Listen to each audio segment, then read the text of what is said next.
Hi, and welcome to the Psych, Health and Safety podcast. My name is Jason Van Schie, and I'm one of the hosts of the show.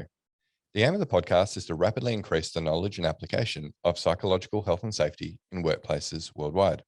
To help with this, we have regular guests from around the world who are leading the way in this important area. But before I introduce our guest and topic for today, allow me to introduce my co-host, Joelle Mitchell. How are you today, Joelle? I'm all right, Jason. Really? You're sleeping okay?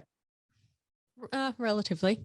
Yeah, I was listening a little bit to Dr. Helen Kelly's episode on the way in this morning, just the beginning bit. And you were talking about how hard your life was because your aircon was so My efficient. aircon was and quiet and efficient, yeah.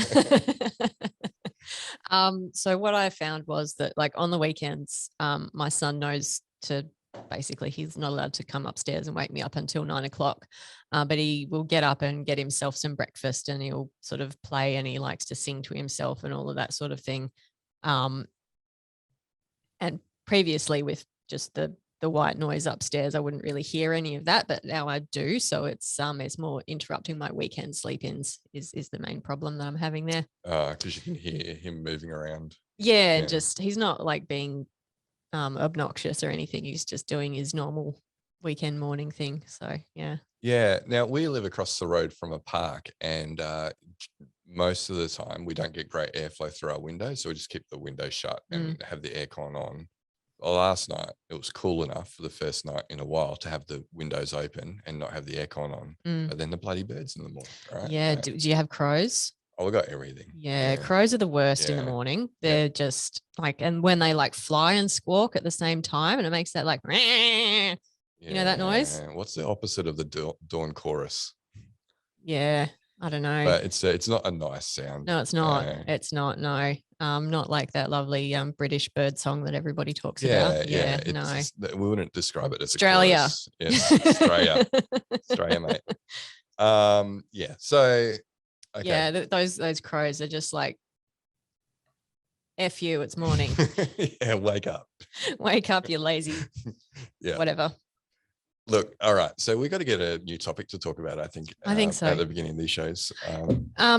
School holidays, code camp is happening, which is exciting. Oh, so is Ronan going to work here eventually as a coder? Who knows? So this is like computer coding you're talking about? Yeah. So it's a 3-day thing and they come out at the end of it with like a superhero game that they've coded for themselves. So yeah. That's cool. Yeah. That will be interesting. Speaking of school holidays, my wife is leaving me for a week to go to Mackay for a basketball tournament where she's going to be assistant coaching. So I've got 3 kids to myself. Is that how you describe it when you go on a work trip, that you're leaving your wife? I never say I'm leaving my wife. You just said that your wife is leaving you. Yeah. Interesting framing there, Jason. Yeah, she's leaving. She's abandoning me. That's what it feels like, Joel. But to single fatherhood for a whole week. No, right. How are you going to manage? I don't know yet. So we'll check in. I don't know if we're recording between now and end of school holidays. Yes, we are. Yeah, we've got another one next week. Okay, well, we might be able to check in and see how Jason is doing with the 3 kids, solo parenting with his week off. Because there's never been anyone solo parent before. No, definitely not. No. Nobody's ever had to do that ever in the history of humankind. I know, right? So it'll be a grand experiment. It'll be an interesting experiment. My hypothesis is I will survive barely. We'll test that. My hypothesis is that there'll be chaos. Chaos in your home, more than usual. More than usual. Okay, we'll see. If I just give them the iPad for the full week. Well, that's true. That's true. You can always just parent with devices. That's always a good backup plan. Yeah. I think we're going to be farming them out, so I can still come into the office for a bit during the week, but we'll see what happens. Anyway, look, our guest has been patiently waiting. Yeah, we have a guest, so we should probably let her in. I've been waiting a while to get this one on too, so we should probably get her on the show. She is an international leader in the fields of coaching psychology and positive psychology. She's published over 20 academic chapters and peer-reviewed journal articles in these complementary fields and is an honorary vice president of the International Society for Coaching Psychology. She holds honorary academic or affiliate positions with the University of East London, the University of Melbourne, the Black Dog Institute, and Cambridge University. She's the founder and CEO of the Positivity Institute. A very big welcome to the podcast, Dr. Suzy Green. Hello, Jason and Joelle. I'm really pleased to be here. Yeah, Suzy, it's been a while that I've wanted to get you on. I've been trying to find a good angle to get you on. Obviously, we focus more on the health and safety side of workplace mental health. You're definitely from more of a positive psychology background, but I guess recent discussions that we've had and your learning in the area of psych health and safety and how it complements psych, pos-psych, I think it's going to be a really interesting discussion today. I do too. Yeah, no, it's I think it's really relevant, and I'm hoping people are going to be able to see the connections more clearly as a result of today, hopefully. Yeah, no, looking forward to it. All right, Suzy, before we get started, what podcasts do you like to listen to? Besides your own, which I love, Jason knows that I love it. And I think you've had some fantastic guests on, and I certainly learn from every podcast that I listen to. So that is on my regular playlist, followed closely by the Psychology podcast by Scott Barry Kaufman. I don't know if you know of Scott. Scott was a PhD student of Marty Seligman's, and he is a fantastic, he's researcher, academic, but he's also just published a fantastic book called Transcend. And he went back and reviewed all of Abraham Maslow's original writings and journals, and has, I guess, reviewed it and built on some of Maslow's work, which is, and making some connections again to some of the research and positive science. But his podcast, he has incredible scientists and psychologists on there. And again, I'm always learning from listening to Scott's podcast also. He hasn't had Adam Grant on yet, has he? Not yet, but I'm sure it won't be too far off, because he's had some really outstanding speakers. Antonio Damasio, he had on recently, who's top neuroscientist. He's had some really top-notch people on there. So I'm sure he'll get Adam if he can. But I know you're after Adam too. Yeah. Shout out to Adam again if you're listening. Hi, Adam. Yeah, please reach out to us. LinkedIn's easiest. Yeah. We'll squeeze you in. We'll see what we can do, because he actually did his PhD with Professor Jane Dutton, who I was really fortunate to do a webinar with University, UTS Business School last year. We had Jane Dutton and Monica Warline, who have got another fabulous book called Awakening Compassion in the Workplace, which I would also recommend to your listeners, because I think there's some great connections to psych health and safety from the compassion lens as well. Cool. We can look into that. Yeah, no, absolutely. No, we'll have to, definitely. I like the idea of compassion. I think it's empathy on steroids. I love that. You like the idea of it, you just don't practice it, right? I just like the compassion. The compassion is the action orientated. That's it. Yeah. Yep. Who was it? Suzy, we actually first met at the PISA 10th year anniversary at Geelong Grammar School. Yes. I still remember meeting you when I was setting up an exhibition booth there for the first time. And there was a guy from New Zealand who presented on compassion, and he just did an amazing job. Was a guy? I can't recall who that was. Okay, we'll have to work it out later. Might actually have to get him on to talk about compassion too, because he did an amazing job talking about that and some of the research that he did, particularly in medical students. Okay, no, I can't think of that. But just from that book, Awakening Compassion in the Workplace, I think it'd be really a great one for you to have a look at, because Jane and Monica look at what a leader can do.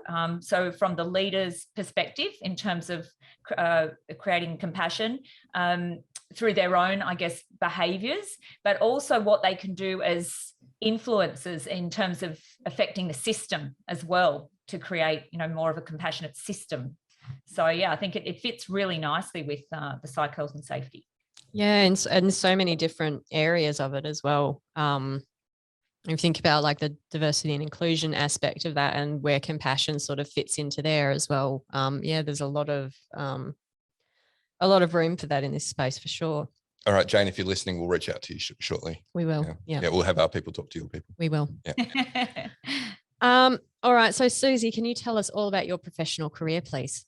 Yeah, well, it's been a bit of a long journey, and I think every time people ask me about this, I think it's really showing my age, how long I've been doing this now. But I actually left school when I was 16, no intention to go to university. No one in my family had ever gone to university. And I went back as a mature age student when I was 24. And it took me, I've just worked it out, about 11 years to finish my undergrad because I had 2 children along the way. So that was a bit of a long and winding road to finish that undergrad. And then I went back to do my clinical master's in psychology, which then transitioned into the clinical doctorate. And that was another 3 years. So I've been studying it for most of my life. And even before, I think, studying psychology, I was reading a stack of self-help books. So I'm, and I think for me, the beauty of studying psych was that it really gave some much more rigorous underpinnings to what I'd been interested in, intrinsically interested in anyway.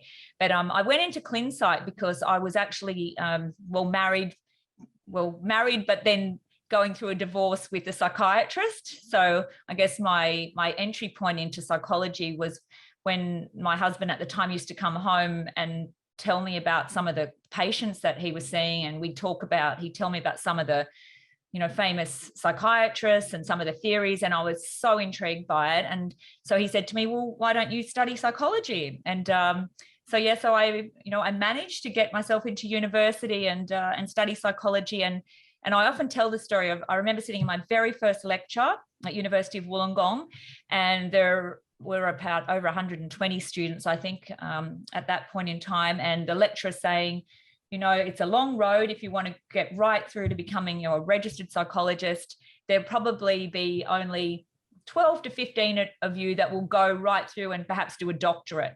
And, I had no reason to believe that that would be me, but I knew there's something went click, and I just knew that it was going to be me. And that's exactly what has happened. It's been the most incredible career choice that I could have made. And I'm not finished yet. I've got quite a few years yet to go. So I've absolutely loved what I've done. But I did start off clinically, worked in a private psychiatric clinic, thrown in the deep end. And when I went back to do my doctorate, I was actually going to do my research on schizophrenia.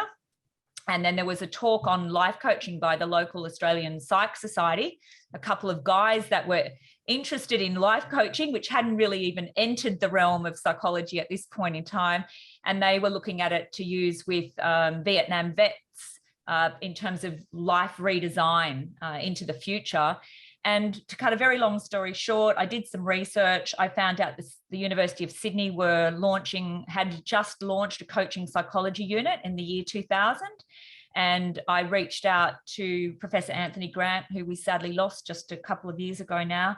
And I ended up doing, a doctorate in coaching. It was in a clinical master's, but it was on coaching and using coaching as a mental health prevention intervention. So I guess, as you can see from the very beginning, I've been very aware of mental illness and mental ill health. But then I realized that my strengths and my interests were much more in the proactive space or preventative space, and trying to take out the skills that I was learning as a psychologist that I realized my children weren't learning at school and that most people didn't have access to. And that's really what I've become really passionate about in my work particularly with the business, in the last 10 years. Yeah, interesting pathway there. Interesting that your psychiatrist husband recommended psychology, because psychiatrists don't always think about psychology very favorably. So good for him. It's so true, Joelle, isn't it? And in fact, I was really lucky because the psychiatrist that I ended up working closely with, he worked really collaboratively with me. And in fact, he'd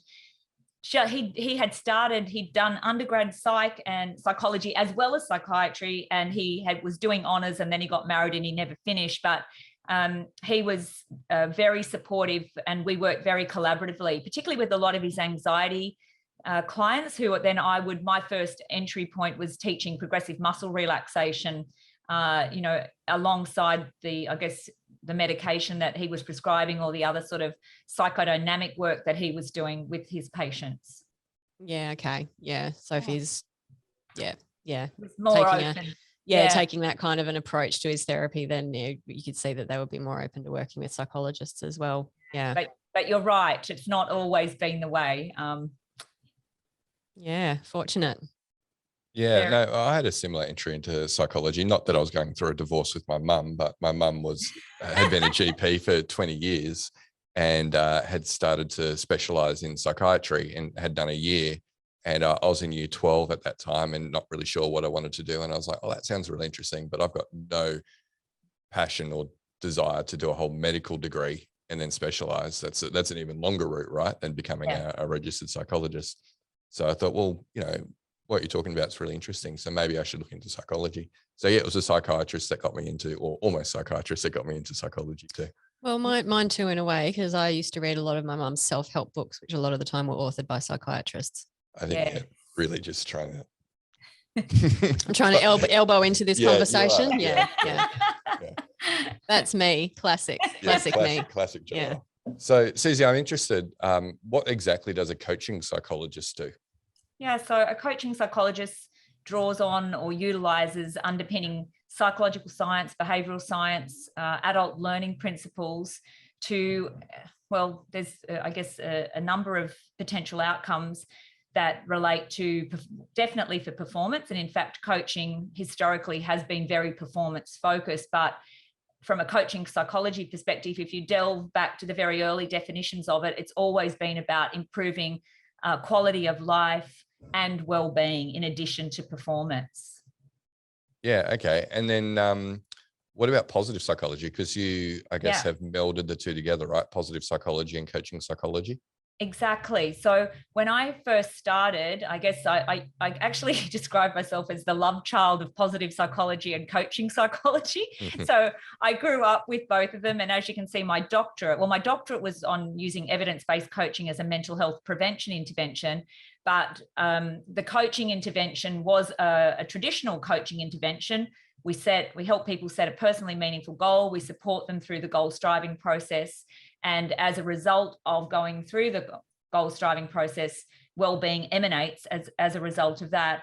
But after I finished the doctorate, I became much more aware of the growing research base on positive psych. And primarily as a practitioner, I started to experiment with applications of that research into my practice. So for me, and look, this is, I want to, I guess, put it out there that at the moment, and I would hope into the future, that positive psychology coaching is an evolving field. So there are a number of definitions. I've certainly had my input. I've published or co-edited 2 books on the topic myself, but there are some other colleagues of mine that are helping to further this discussion and definition. So I don't think, that we've got a definitive answer to what it is, but for me, it's very much drawing on the science of positive psychology and utilizing that in an evidence-based coaching context. And there is certainly science to it, but I would also argue there's an art to doing that as well.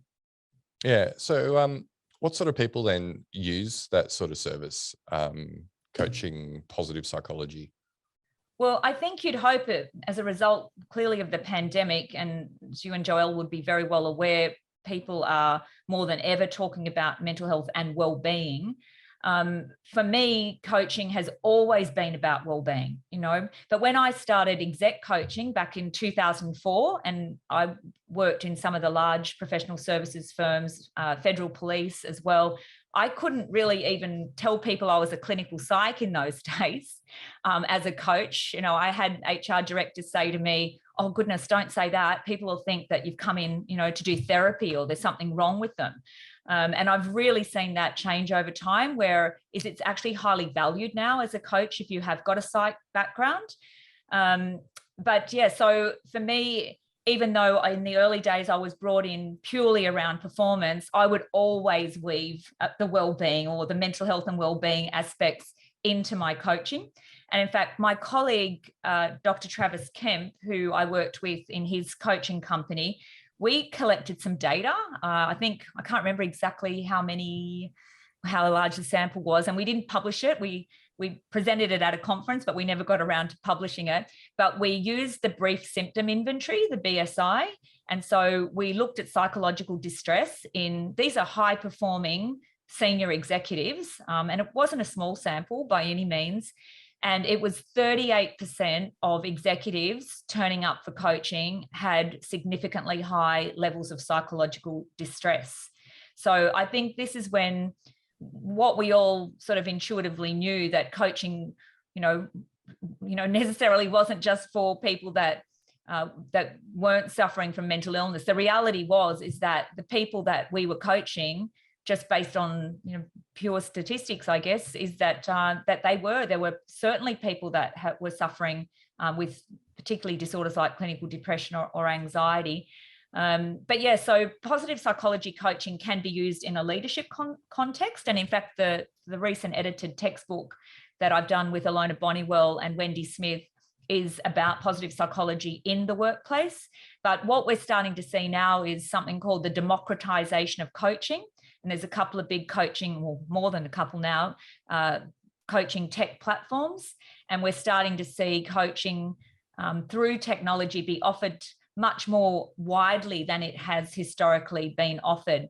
And so again, there's a focus now on performance and well-being together. And so it's much more accepted that the coach is going to work with the leader, not just purely on their performance, but on their well-being as a means to support performance as well. But as a noble and good thing to do is to help people support their mental health and well-being. Yeah, and as you say, with on the back of the pandemic, we are seeing an increased focus on mental health and well-being, and the fact that it's very closely related to performance. And so, if we don't have someone who's mentally well and optimizing how they're doing on a day-to-day basis, their performance is going to suffer. So you can't really do performance coaching, I would argue, unless you're doing well-being coaching at the same time. Such a good point, Jason. But what we often see is, or we have seen and we still see, is performance to the detriment of people's well-being. And I think this is a big psych health and safety discussion, a much bigger discussion than we can probably cover today. But I think it's the discussion that we need to be having right now. At what cost to people's well-being? Yeah, absolutely. And, we hear about burnout culture and, bullying cultures and that sort of thing. And that can definitely be borne out when there's too much of an emphasis purely on performance and not the well-being aspects as well. That's right.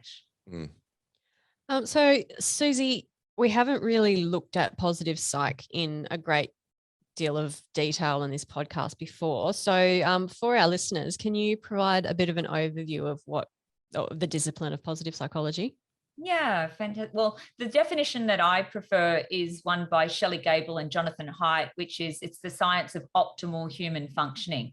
Because, generally we hear it more regularly referred to as well-being science. And in fact, the University of Melbourne, who I'm affiliated with, just changed their name from the Centre for Positive Psychology to the Centre for Wellbeing Science.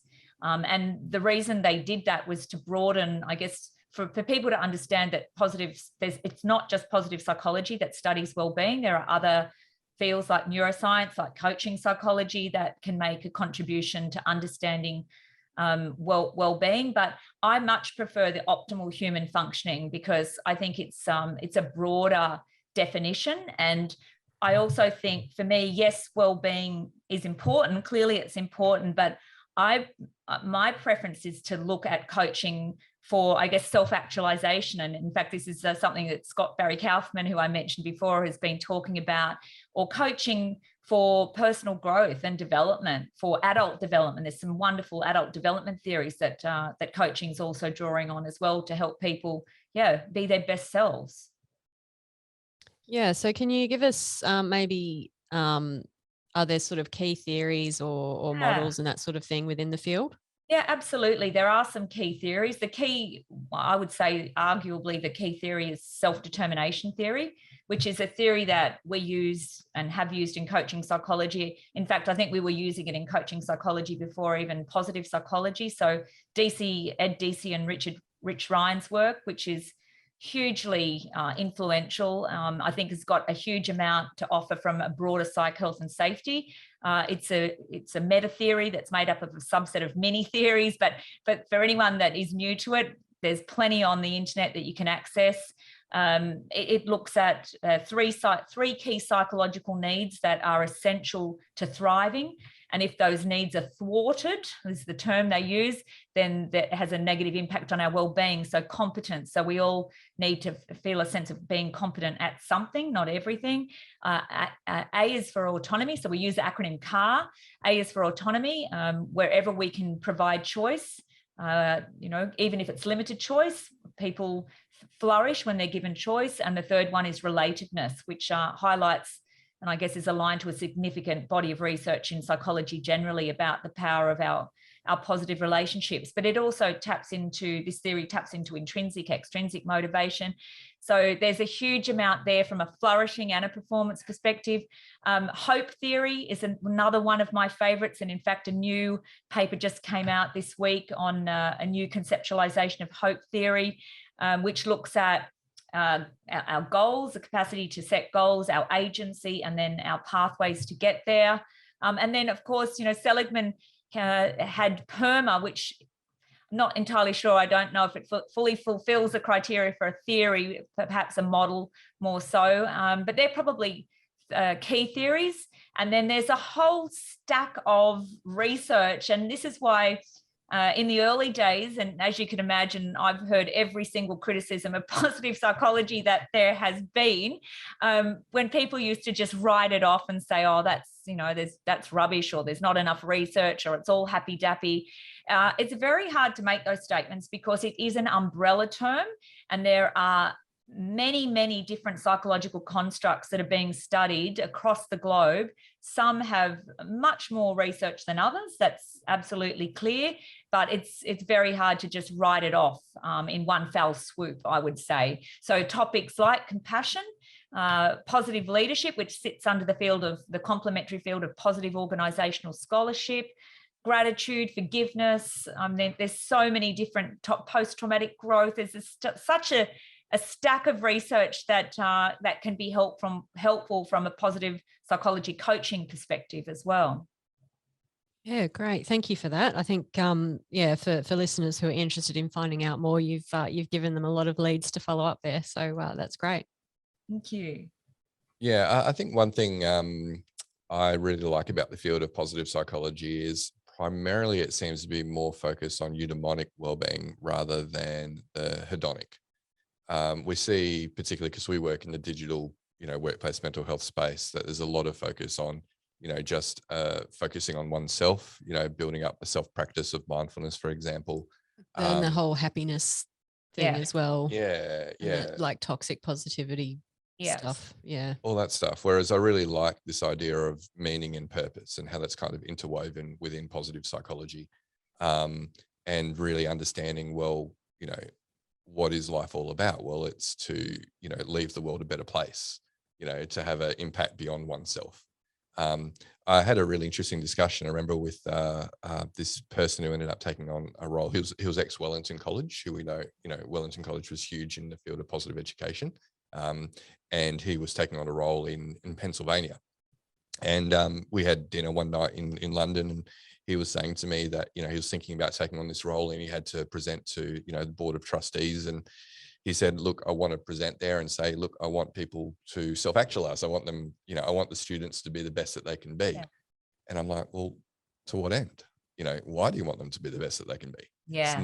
It's not just to be fulfilled that, hey, I've achieved the most that I can personally achieve. It's no, I've used my gifts and talents and strengths to benefit other people and made the world a better place. That's really the purpose. And so, I really sowed that seed in him, and he got the role. I do. So you're not taking any credit for no that. Credit, but yeah. But he totally wouldn't have been there if it wasn't for that conversation with you. Correct. Yeah. But I mean, would not have nailed the interview. And that's something that, we're still wrestling with ourselves. And I think we've got a lot of answers to it, within our own product development. I really think that eudaimonic well-being, because it's more about, looking outside of oneself to how you're, making the world a better place.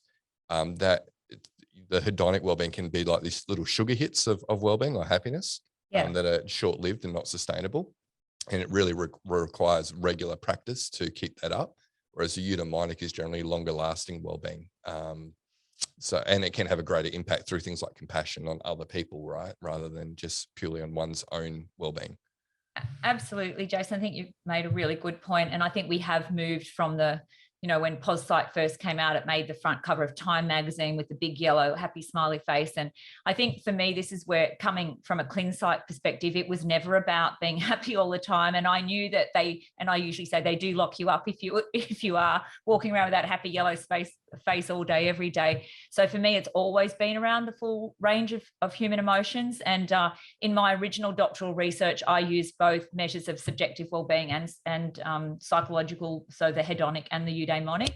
But I guess I've got a couple of points. I think, firstly, I just on LinkedIn saw an interesting article with SAP talking about some of the key challenges for organizations, one being what they're calling this purpose, what are they calling the purpose hierarchy gap or something like that, I think it is, where the researchers found that senior leaders do report high levels of meaning and purpose in their roles, but lower level middle managers are reporting a lower level. So I think there's huge opportunity to bring in some of the research, and there's a significant amount. My close colleague Mike Steig has done some great work on not just that we know that people with high levels of meaning at work report high levels of well-being or productivity or whatever, but how we actually go about helping people reconnect with meaning. I mean, the whole body of research on job crafting, which I think you referred to in podcasts previously, there's so much practical research that could be brought to life in organizations to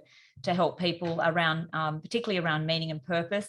But I also recall I was on a panel very early days, and I had a psychiatrist say to me, "Oh, positive psychology, that's just the individualistic pursuit of happiness, isn't it, Suzy?" And I said, "Well, not for me. It's never been about that. It's always been about being full, you know, being fulfilled so that I can do as much as I can in this world while I'm here." And I think we have finally got to that point now where people are, and I think the world now more than ever needs us to do that. Yeah, absolutely. It's actually probably not a bad segue. So talking about workplace interventions, you said that there's some key gaps that we could do more in. But what are the more popular interventions from a psych perspective that are applied in workplace contexts? Yeah, well, first of all, I guess I wanted to start off by saying it's pretty ad hoc. Like I haven't, to be honest, seen really great examples of what I would call strategic and sustainable applications of positive psychological science in the workplace. I've seen that done more so in schools, and because I think I haven't come with an org psych background, but I work very closely with, I mentioned before, Dr. Travis Kemp, who's an org psych. So when I started coaching, Travis supervised me on org psych and I supervised him on clin psych. And then I started working with whole schools like Knox Grammar, Ballarat Grammar, Perth College. So I've had 10 years experience of working with, I guess, small organizations on taking a whole school approach to embedding positive psych. And the schools that have done it well have really invested and have realized, you know, that it's a 4 or 5 year cultural change approach versus schools that might invest in a little bit of well-being education and then there are other competing priorities and then nothing happens. And, you know, that's my biggest bugbear. And it's not just schools, but workplaces, is bringing people in for, well, inspirational, motivational speakers. That's probably my biggest bugbear. But even just investment in education, whether that's wellbeing education or psychological education, because we know the research varies, but it's generally less than 10% of people retain from training days. So it's such a waste of time and money unless you're thinking strategically about embedding this into the workplace. Yeah, and that's not just a pos psych intervention issue. No. That's like across the gamut, right, of any interventions. Often, you know, we go for the training and then get the sugar hit after that, going, there's a positive benefit, and then a week later everyone forgets everything that they learned from the training. It's not embedded, it's not sustainable. Exactly. But I think, you know, and I think one of the other problems in the early days, I think it's changing a bit now, is that, you know, we'd been brought in as a bit of a band-aid, and that's something I learned the hard way. I think I didn't ask enough questions in some of my early consulting and didn't realize the background to what was going on. Now I'm much more astute at doing my homework, really uncovering, underlying issues or cultural concerns before we would come in and be engaged to undertake wellbeing educational coaching programs. Yeah, no, that's good. And I guess that's what really attracted me to working with schools originally, in the pos psych space, because they were well advanced in terms of workplaces, and a lot of that was because of the work of Geelong Grammar and the Institute of Positive Education, and they invested so much bringing Martin Seligman out to live on their campus for a number of months, and some of the world leaders right at the time in positive psychology to really consider how do we actually embed this within a school, right, where well-being is secondary to curriculum. Yeah. So I it's great that work continues, and obviously happening, globally. But I haven't seen. I was interested because I haven't really seen it embedded really well in a workplace. I've seen, like you say, they have keynote speakers, inspirational kind of lunch and learns, that sort of thing. But beyond that, I haven't really seen consistent application or systemic changes that have been brought about with positive psychology as kind of a framework. That's right. And I think I didn't really answer your question, but I'd say strengths is probably the most common. And of course, strengths-based assessments and approaches pre-existed, particularly with the work of Gallup, positive psychology. But even now, when I talk to large organizations, there are different types of strengths measures used depending on departments or teams. There's no strength strategy. Although I was fortunate to attend the Gallup conference pre-pandemic, and I was significantly impressed with some larger organizations that had partnered with Gallup, because I've had lots of conversations with Gallup over the years. And I guess I questioned them around, how do you help organizations to take a much more strategic approach? And I said, have you published anything on that? And they said, no, Suzy, that's our IP. So that's what they consult on, is to help organizations embed it. So I have seen some of the Gallup organizations that have partnered with Gallup, in terms of the presentations that I heard. But my experience in going into organizations, well, some aren't using strengths at all, which I find surprising in this day and age, but the ones that are, there's no strategy, there's different strengths assessments or approaches. But that's probably one of the most common that would fall under the pos psych umbrella. Of course, coaching is a positive psychology intervention, and my own doctoral research has been included, I think, in 3 meta-analyses of positive psychology interventions now. And I think sometimes people forget that coaching in and of itself has been shown to improve well-being. But my colleague, Dr. Sean O'Connor from Sydney Uni, and I wrote a chapter on coaching as an amplifier of positive psychology intervention. So I guess we argued that you can go and do a 2-hour workshop on job crafting or strengths or whatever it is, but how can we actually utilize coaching to personalize and contextualize that learning to enhance application into real, people's real lives, or, both work and personal lives? Yeah, and I think, beyond the contextualization benefit, I think the ongoing kind of reflection and, thinking about it rather than just a one-off training exercise, doing, a coaching course or meeting with a coach over many months, you've got a chance then to reflect and embed it into your practices rather than, relying on a one-off training intervention to work. Yeah, it's sort of turning the learnings into practice, and then developing habits around that practice so that it becomes part of how you work. Yeah, and being held accountable by a coach. How have you put this into practice since we last caught up? Yeah. But it doesn't have to be, and as you would understand, there's no way that everybody has a professional coach. It's just not doable, or even with this democratization of coaching that we're seeing happening. So it can be a coaching approach. And this is where I guess we would argue that the ideal is to develop a coaching culture, which is what the sort of work that we do. So you might still use professional coaches for senior leaders or leaders more generally, but leaders would go through leader as coach programs, which many organizations do offer that training, I guess, for their leaders. But all staff, and this is what I've seen done quite well, and we're actually working with Geelong Grammar on this last year and this year, who after, as you know, Jason, 10 years of positive psychology are now, I guess, seeing the benefit of coaching and how coaching can really be a lever to bring their knowledge of positive psychology science to life. So the ideal is that we can have coaching conversations or quality conversations that everybody can be skilled in having, that, you know, can bring this knowledge to life.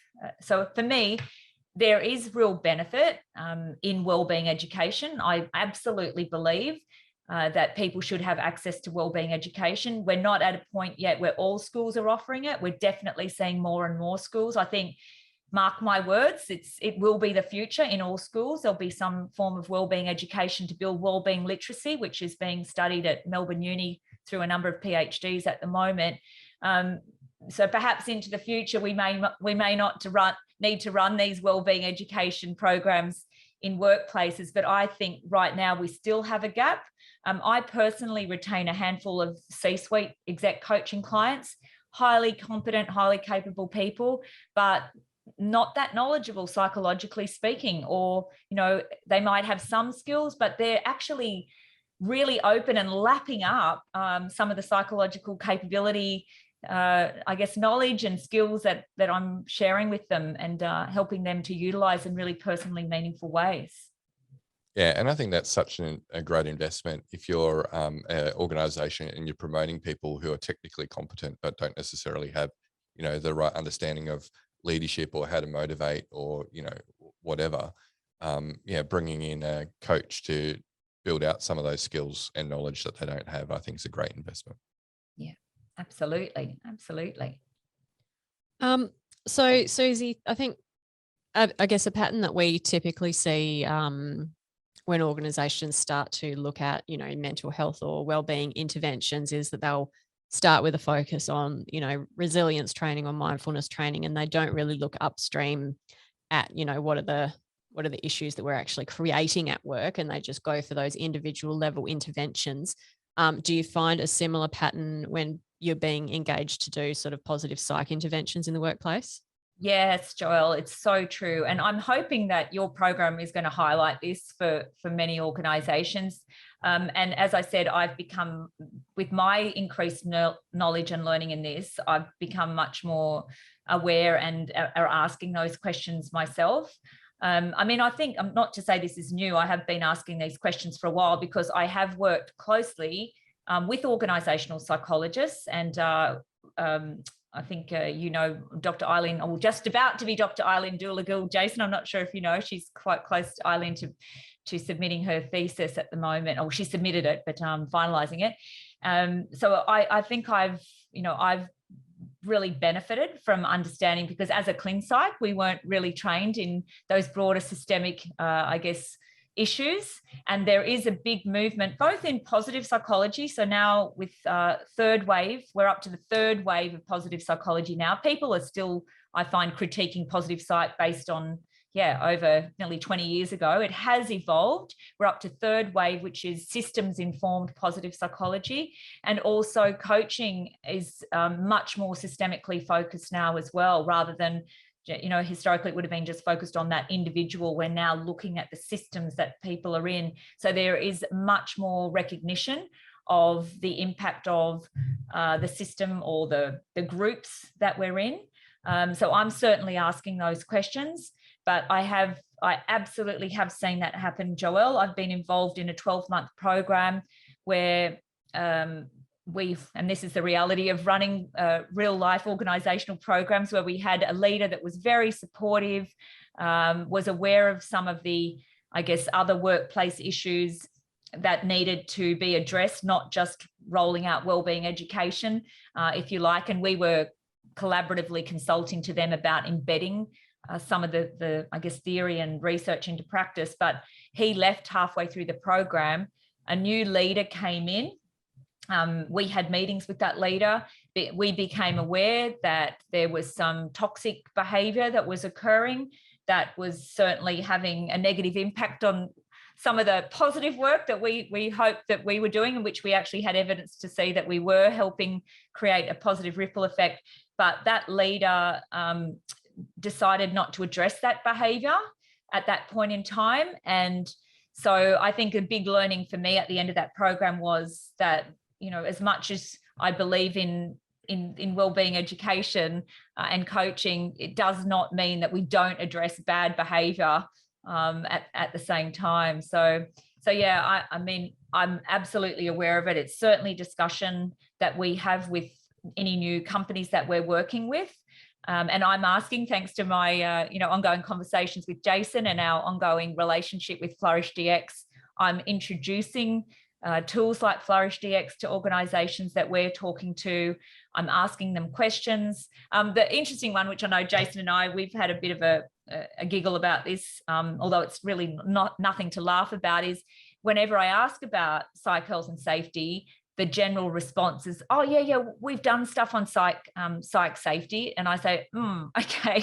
So tell me, how do you see psych safety, and how do you see that that's different from psych health and safety? So I think there's a huge knowledge gap that people have around the differences, because Amy Edmondson's work has attracted a lot of airplay, and but I think people are still not fully across the broader psych health and safety. So I think there's a lot more education to do. Yeah, that's certainly something that we've observed as well. And I've recently had a colleague reach out and say that, like, because she'd done her PhD on positive psychology, not positive psychology, psychological safety. Yes. There we go. Thank you, brain. And this person had reached out, but then they were asking about sort of psychosocial risk management concepts. And so she was asking me whether, like, is that a common misconception that people have? Is that something that we've come across? Do we actually refer to the work that we do as psychological safety? So yeah, the concept confusion is just an ongoing battle. And I think, for people who come from a background in psychology, they're potentially better equipped to see that there are different things, and that, what psychological safety is because of those, decades of research sitting behind it. But when we get people from other disciplines like risk management and occupational health and safety that don't have an understanding of that theoretical background, you can very easily see why they would look at a term psychological safety and think that it means, psychosocial risk management and the promotion of well-being. So it's, when you think about it from that mental model perspective, you can see how it's easy to make that mistake from their perspective. Absolutely. I hadn't thought about it that way before. But also, as you would know, everybody and their dogs jumped on the well-being bandwagon. And so there are a lot of people out there that they are and selling their services, I guess, around wellbeing education without that broader lens that we certainly bring to the work that we do anyway. Yeah, and that's, again, just, goes to the importance of properly vetting your providers when you're bringing somebody in who's supposedly an expert. Do a bit of research into, how do they back up their claims that they're actually able to deliver this, and what's the evidence base that they're working from. Yeah, and so important, I guess, for the purchasers of those services, whether that's L&D or HR. And we saw this happen in coaching, the evolution, I guess, of coaching, particularly when coaching psychology, particularly here in Australia, that the HR directors became much more sophisticated in their understanding of, I guess, the differences between mentoring and coaching, and what professional qualifications you might need. So I've certainly seen that evolve over time, and let's hope that this field, as it becomes more integrated and people start to see, the role that wellbeing educational coaching can play as part of a broader psych health and safety strategy. That would be my hope anyway. Yeah, and I think we're just going to continue to have an issue with that concept confusion. I mean, had someone reach out to me over LinkedIn the other day asking if I could share an article that he'd written and gotten picked up by a magazine, and completely conflated the two, psych safety and psych health and safety. I mean, I think literally in one sentence, he went from one concept to the other and kind of like just mashed them together as if they were the same thing. It's a bugbear of ours, as all of our regular listeners will know. Yeah. Suzy, I know if I was going to spot a strength in you, a character strength, I would spot love of learning, because I know you're always curious, always absorbing as much information as you can, particularly that pertains to the work that you do with your clients. I know that you've been learning a lot about psych health and safety. So what are some of the core things that you've picked up that you think are applicable for, workplaces? Yeah, well, I think definitely the key questions I ask now, and I'm just thinking even in the last few organisations that we've just started work with, do you assess for psychosocial risks? Do you have an assessment in place? And I guess the responses varied there. And I think, I'm realizing that I probably have more knowledge than I thought I had, through our interactions, Jason, and my increased knowledge in that space. So certainly asking people about that. And as I said, the responses have really varied. Some people they say we have a climate survey, or a culture survey, which doesn't, as you know, always, they vary, I assume, but I'd assume in most cases they're not tapping into specific psychosocial risk factors. Oh, there's an easy way to work that out, right, Suzy? You ask people, do you now know the likelihood and consequence of a psychological injury? And if you're not getting likelihood and consequence out of your assessment, it's not a risk. It's not a risk assessment. There you go.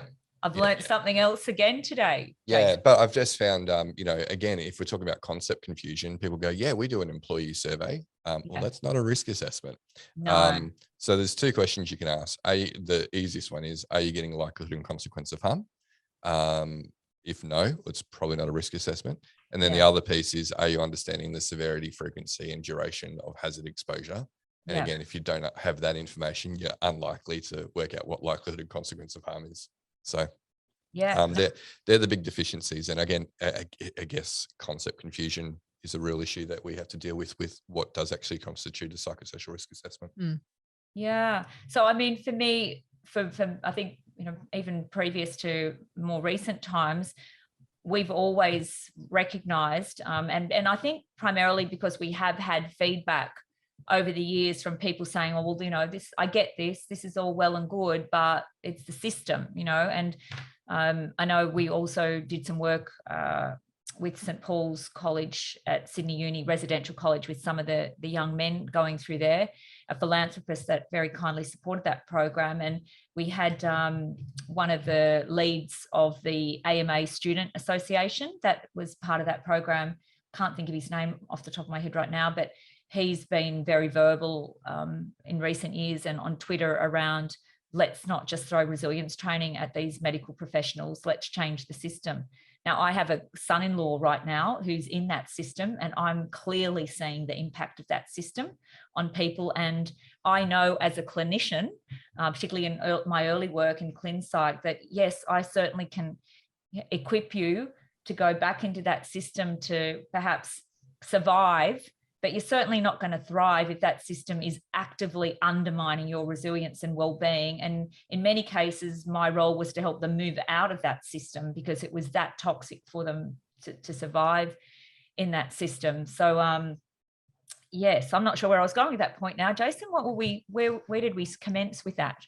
Yeah, so it was around the what have you learned about psych health and safety? Yes, yeah. So I think, so we were always talking about, look, we can come in, this is what we can do, but unless you're serious about looking at your systems, structures, policies, procedures, would have been the language that I would have used, then regardless of how skilled people are, if those systems are actively undermining well-being, then they're still not going to flourish.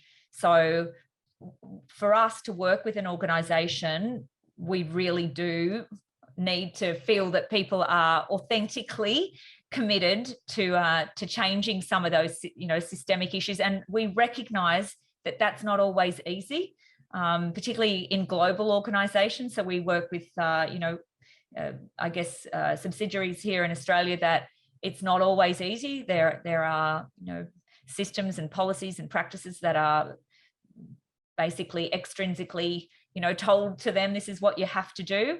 But I guess sometimes my response is always, we need flourishing people to change systems, because if you're burnout or you're languishing, it's very hard to change a system. So hence, let's try and I don't think this is a black and white thing. And I've heard a number of your guests, and I agree with them around don't just throw resilience or well-being. I absolutely agree at that, but I don't think it's a black and white. I think, why on earth wouldn't you equip people with the skills of well-being and resilience at hopefully the simultaneous time that we are trying to change systems or reduce psychosocial risks as well? That would be my response. Yeah, and I think it's a really important point that you make there. If you're trying to change the system, but everyone's burnt out and has no energy or appetite to change the system, then you're not going to get that systemic change that you're after. Yeah, it's a bit of a chicken and egg thing though. Like if your system is causing people to burn out and you're giving them resilience training, but it's just barely enough to keep them from tipping over the edge, then they're not going to get to the point where they're actually able to have the capacity to create the change. And I mean, I guess the other thing is typically that the resilience training is focused on people at the front end, and perhaps it needs to actually start at the top end with senior leadership, because they're the ones who are actually empowered to create the systemic change, right?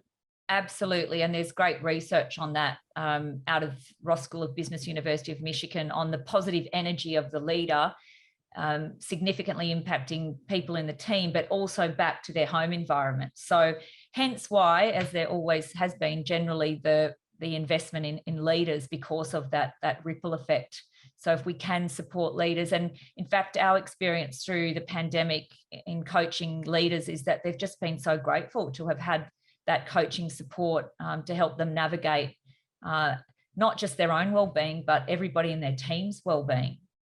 Yeah, I also see this as the role of, coaching psychologists, sure, but external consultants who have their own subject matter expertise. If you're trying to do this and trying to figure it all out on your own, it can be very difficult, and particularly if it's not your core business, right? This is usually done to improve systems of work, but not the output of work. So yeah, if you've got someone guiding you through, whether that's a coach or whether it's a external subject matter expert, they can help push you through, and through their understanding of working with other clients or individuals, can help you to get through some of those harder points where you might not have the energy or the know-how to get through it on your own. Absolutely. I think that's a really important point, Jason, isn't it? And I think people are generally happy if, and this is the conversation we would have with the sponsor of a program that we're running, is that they acknowledge upfront that, things aren't perfect, organizationally speaking, and but there is a commitment to seeking that feedback and addressing some of those issues. I've seen, particularly more so in schools, which I guess in many ways are a bit more agile and capable of making swift change. I've seen schools implement changes like timetabling changes, which if you ever worked in schools, it's not always easy to change timetables, but I've seen a principal pull in a timetabler and change it within an hour because they realized that the timetable wasn't supporting the well-being outcomes that they were trying to get. So there are some things that can be changed, small changes that could happen quite quickly, but there are others clearly that there's a little bit more red tape or, a bit longer lead to be able to see those systemic changes happening. But I think as you both well know, these changes need to happen, and they need to happen faster rather than slower at this point in time. Yeah. So look, you've probably already answered this question, and certainly I think we've all answered this question already through our conversation, but perhaps you could put it into a nice little soundbite for us. What do you see as the synergies between the positive psychology and the psychological health and safety approaches, in terms of how they can actually work together to achieve better mental health outcomes for employees? Yeah, well, I think for me, my favorite article is the La Montagne, and I loved your interview with Anthony La Montagne's, the podcast interview, that integrated workplace mental health model. That's something that we've certainly adopted now, and it's really helped us get clarity on our sweet spot, which is definitely the promote flourishing, promote positivity. But being aware that the other two components, the reducing, mitigating illness, preventing harm, if I've got that correct now, are equally important approaches. And just, besides the fact that they're not our key areas, that we do potentially, partner with organizations like Flourish DX, we have that conversation. So for me, I think the POS Psych has got a huge amount to offer, particularly in that promoting flourishing piece. But it possibly has other ways, given that it is an umbrella term, given that there are underlying theories like self-determination theory, that it could also have input on the other two arms as well. Well, I think that, and especially in a coaching capacity, you've got the ability there to, feedback on, themes that are coming through your coaching in terms of, what are those systems of work or organizational factors that are actually creating those significant pain points. So you're sort of providing another source of data then that feeds into that understanding of what the hazards are in the workplace. So true, Joelle. And in fact, we've run a leadership development and coaching program at Accenture, Australia, New Zealand. This is our 5th year this year, and it's a cohort-based leadership development program. And that's exactly what happens. We have case conferences with the coaches that are involved, and then we feed back these themes that come back to the organisation, who can then look at those issues and hopefully actively address those issues. Suzy, it's been a great chat so far. One of the questions that we like to ask all of our podcast guests, and no doubt you've heard a lot of people answer this question, but I'd be interested to hear your answer to it. What are your hopes for the future of workplace mental health? Well, I really do hope that it is much more an integrated approach to mental health and well-being more broadly. And we've seen these buckets of, mental health, which I always still think about. When I was studying, we had the Institute of Mental Health, but it was really mental illness that we were talking about. And that's important, no doubt, but we need to look at mental illness, mental health and well-being. So a much more, a broader, I guess, approach and this integrated approach that addresses those 3 key components. Yeah, no, I think if organizations take that on board, they're a long way to having I guess a range of interventions that meet people wherever they're at, and a more holistic and inclusive kind of approach to workplace mental health, for sure. Absolutely. And Suzy, words of advice for listeners who are wanting to work in the field of psych health and safety? I think it's a really exciting time to be coming into this field right now. Well, firstly, I guess, as I said before, psychology wasn't that well embraced, but certainly seeing it much more positively embraced. But there's huge potential to make a difference, to influence, and to have these bigger discussions around what makes for success, for a successful life, and how do we help people increase their levels of self-awareness and know what their strengths are. And I just think, into the future, workplaces really do have the capacity to be institutions that help people self-actualize. That's my hope. Wonderful. Awesome. Well, Suzy, it's been a great conversation. It's been worth the wait. And I think, you're probably the best person we could have had on to talk about the POS Psych and psych health and safety interaction, if you like. So, it's been a good fit. Yeah. Thank you for the work that you do. It's really making a big difference, I believe.